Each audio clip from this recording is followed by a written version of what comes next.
Persian గల్ఫ్ను Arabia సముద్రంతో కలిపే Hormuz జలసంధి ప్రపంచంలోనే అత్యంత వ్యూహాత్మక సముద్ర మార్గాల్లో ఒకటి.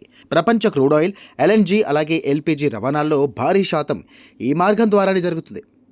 భారత్కు అవసరమైనటువంటి ముడి చమురు, సహజ వాయు దిగుమతుల్లో కూడా గణనీయమైనటువంటి భాగం ఇదే మార్గం గుండా వస్తుంది. అందుకే హార్మోజ్లో జరిగే ప్రతి పరిణామాన్ని కూడా భారత్ అత్యంత జాగ్రత్తగా పరిశీలిస్తోంది. తాజాగా ఇరాన్ కొత్త విధానాన్ని అమలు చేస్తోంది. ఇక హార్మోజ్ జలసంధి గుండా ప్రయాణించే ప్రతి వాణిజ్య నౌక ముందుగానే అనుమతి తీసుకోవాలంటూ స్పష్టం చేసింది. ఇందుకోసం నౌక వివరాలు, సరుకు వివరాలు, అలాగే ప్రయాణ మార్గం వంటి సమాచారాన్ని కూడా ముందుగానే సమర్పించాల్సి ఉంటుంది. ఇరాన్ వెల్లడించినటువంటి వివరాల ప్రకారం ఈ అనుమతుల కోసం దరఖాస్తు చేస్తున్న దేశాల్లో భారత నౌకలే అత్యధికంగా ఉన్నాయి. ఇది కేవలం సంఖ్యల కథ కాదు, ఇక ప్రపంచ ఇంధన సరఫరాలో భారత్ ఎంత కీలక పాత్ర పోషిస్తుందో తెలిపే సాంకేతికంగా నిపుణులు భావిస్తున్నారు. భారత ప్రపంచంలోనే అతిపెద్ద ఇంధన వినియోగ దేశాల్లో ఒకటి. దేశ అవసరాల కోసం భారీ స్థాయిలో ముడి చమురును దిగుమతి చేసుకుంటోంది.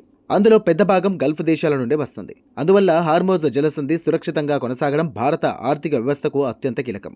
ఇటీవల మధ్యప్రాచ్యంలో నెలకొన్నటువంటి ఉద్రిక్త పరిస్థితులు, ఇరాన్ ఇజ్రాయెల్ ఉద్రిక్తతలు, అలాగే అంతర్జాతీయ భద్రతా ఆందోళనలు ఇక హార్మోజ్ జలసంధి ప్రాధాన్యాన్ని మరింత పెంచాయి. ఇక ఈ నేపథ్యంలో ఇరాన్ అమలు చేస్తున్నటువంటి కొత్త అనుమతి విధానం ప్రపంచ దృష్టిని ఆకర్షిస్తోంది. మరోవైపు భారత్ ఒకవైపు అన్ని దేశాలతో సమతుల్య దౌత్యాన్ని కొనసాగిస్తూనే మరోవైపు తన ఇంధన సరఫరాలో ఎలాంటి అంతరాయం కలగకుండా ప్రత్యామ్నాయ ఏర్పాట్లపైన దృష్టి పెడుతోంది.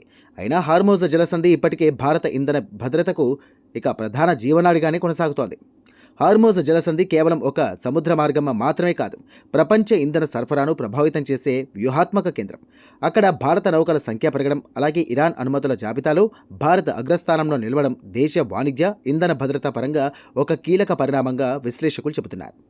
ఇక ఈ ప్రాంతంలో భవిష్యత్తులో ఎలాంటి పరిణామాలు చోటు చేసుకుంటాయో ప్రపంచం మొత్తం ఆసక్తిగా గమనిస్తోంది.